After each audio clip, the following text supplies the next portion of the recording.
Oke guys, ketemu lagi dengan aku Zemi Prabowo di part kedua membahas mengenai masalah PMK 77 tahun 2020 tentang rencana strategis Kementerian Keuangan tahun 2020 sampai tahun 2024. Kalau tadi di part 1 kita membahas mengenai apakah PKN STAN itu moratorium sampai 2024 sudah terjawab.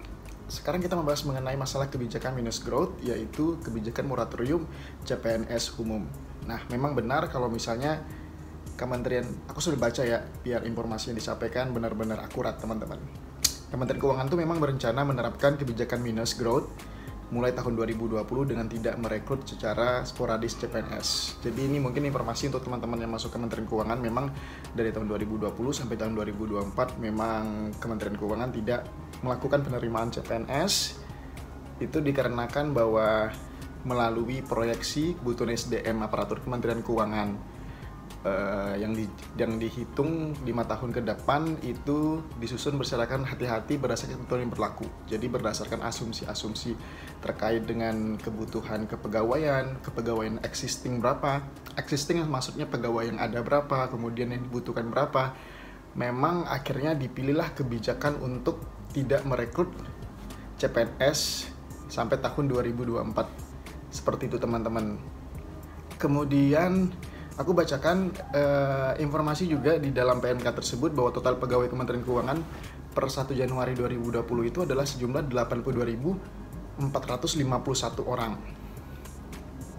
Berdasarkan unit eselon 1, pegawai Kementerian Keuangan terbanyak berada di Direktorat Jenderal Pajak, yaitu sebanyak 46.468 orang atau 56,35%, lebih dari setengah pegawai Kementerian Keuangan itu dari Direktorat Jenderal Pajak, teman-teman. Dan kedua itu ditempati oleh Direktorat Jenderal Bea dan Cukai, itu instansiku, itu sekitar 16.909 orang atau 20,5%, atau sekitar berarti seperlima lebih dikit ya, dari total seluruh pegawai Kementerian Keuangan. Dan di PMK ini juga dijelaskan bahwa proporsi dalam generasi adalah sebanyak 25% untuk generasi Z, 40% generasi Y, dan 29% generasi X, 6% generasi baby boomer. Nah, jadi diproyeksikan teman-teman tahun 2024 mendatang dengan mempertimbangkan proyeksi pegawai pensiun berhenti dipekerjakan dan diperbantukan, jumlah pegawai generasi milenial, generasi Y dan Z maksudnya di sini akan mencapai 69% dari total pegawai di tahun tersebut. Untuk itulah makanya disusun proyeksi kebutuhan sumber daya manusia aparatur Kementerian Keuangan tahun 2020 sampai 2024 yang diimplementasikan melalui Peraturan Menteri Keuangan ini nomor 77 tahun 2020. Nah, apa saja sih yang menjadi asumsi yang digunakan untuk menentukan proyeksi ini? Yang pertama adalah arahan Menteri Keuangan untuk menerapkan kebijakan minus growth mulai tahun 2020.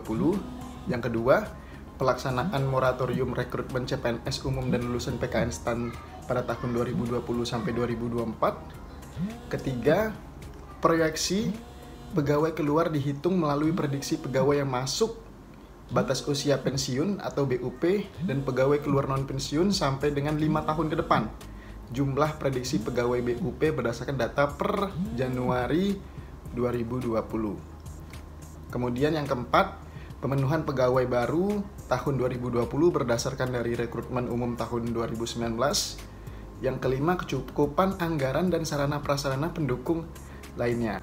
Nah teman-teman, jadi berdasarkan perhitungan ini diperoleh proyeksi kebutuhan SDM Kementerian Keuangan tahun 2020 sampai 2024 itu asumsi minus growth-nya sebesar 1,2%, minus 1,2% sampai dengan minus 2,2% per tahun. Dan proyeksi jumlah pegawai Kementerian Keuangan pada 31 Desember 2024 sejumlah 75.263 orang.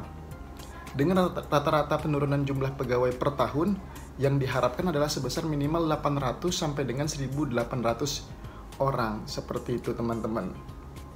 Jadi itu buat teman-teman yang pengen masuk di Kementerian Keuangan. Memang sangat sayang banget kalau misalnya Kementerian Keuangan berdasarkan proyeksi ini akhirnya memutuskan untuk mengambil kebijakan ini.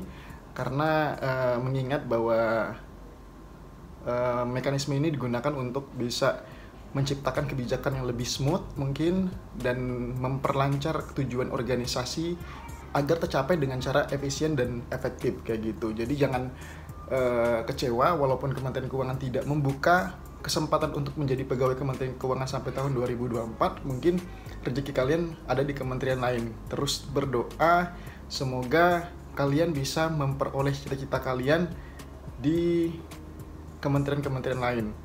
Seperti itu teman-teman. Jadi itu untuk informasi terkait dengan masalah kebijakan minus growth yang dilaksanakan oleh Kementerian Keuangan. Dan untuk informasi lebih lanjut kalian bisa baca peraturan Menteri Keuangan dengan detail, karena di situ sangat detail banget dari pendahuluan sampai beberapa penjelasan yang akan memberikan kalian pengetahuan kenapa akhirnya Kementerian Keuangan melaksanakan kebijakan strategi seperti ini. Tentunya ada alasan seperti itu.